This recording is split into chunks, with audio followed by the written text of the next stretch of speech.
Thank you very much for your testimony. President Bordeaux? Yes.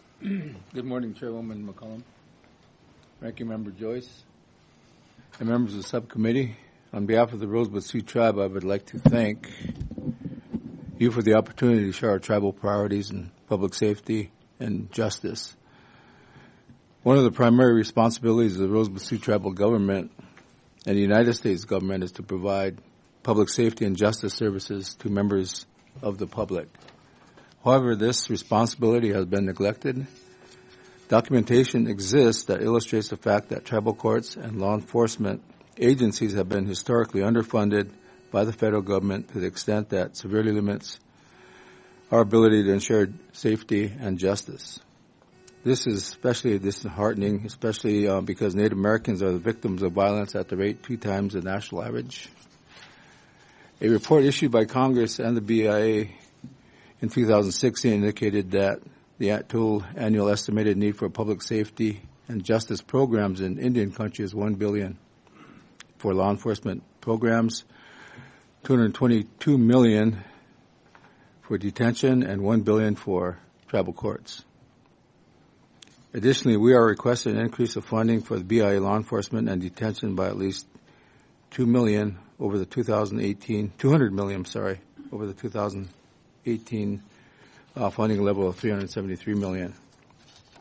Rosebud Sioux Tribe Law Enforcement Services responds to over 18,500 calls for service every year.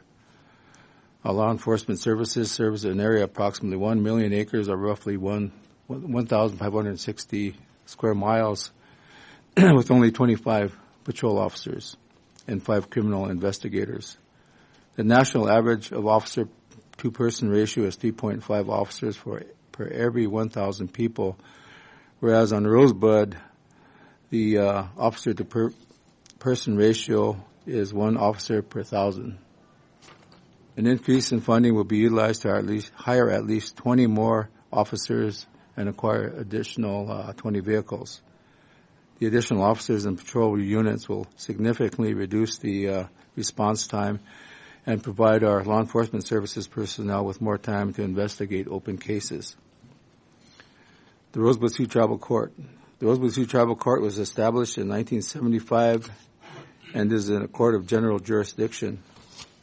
Statistics provided by our court handled 5,096 new criminal cases in 2018 due to the ongoing meth epidemic plaguing not only Rosebud Reservation, the entire nation. Those numbers will continue to increase, and the amount of these cases require adequate staffing to ensure everyone has an equal chance at justice. In addition to the funding needed to ensure the adequate level of court personnel, the Rosebud Sioux Tribe needs a new courthouse, our Justice Center. Repairs to the existing courthouse to ensure the continuity of service that currently includes a new roof, 3 air conditioners, and we're just crowded in. It's just not enough room in there. Our corrections, Rosebud Sioux Tribe Adult Correction Facility is a 220-bed facility. The facility reports that 60% of the inmates they house are being held for meth-related charges. The adult correctional facility averages about 220 bookings per month. Most inmates need mental health treatment, substance abuse treatment, physical health education. There is also a dire need for substance abuse, as well as detox services, currently not provided by the Indian Health Service or anyone.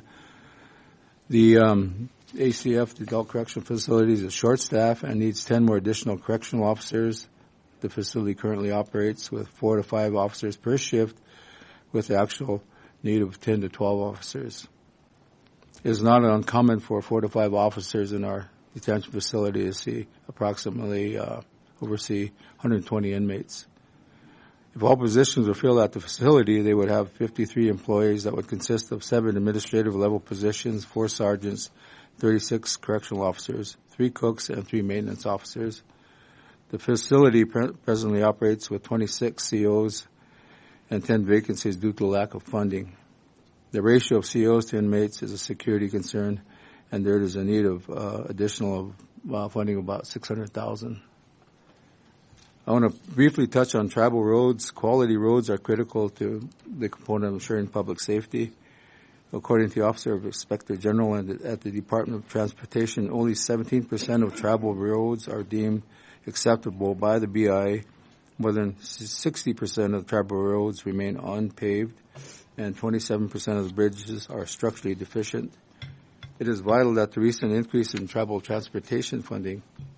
Wow, that happened fast. It does, doesn't it? If you want to just wrap up with a couple more sentences. Yeah, I just wanted to, in closing, we need to enact legislation that provides for advanced appropriations, so we're forward funded, so that we're not caught up in this game. Like this recent shutdown really caused havoc on our reservations as well as Indian country in general and the nation, and it just caused a lot of problems.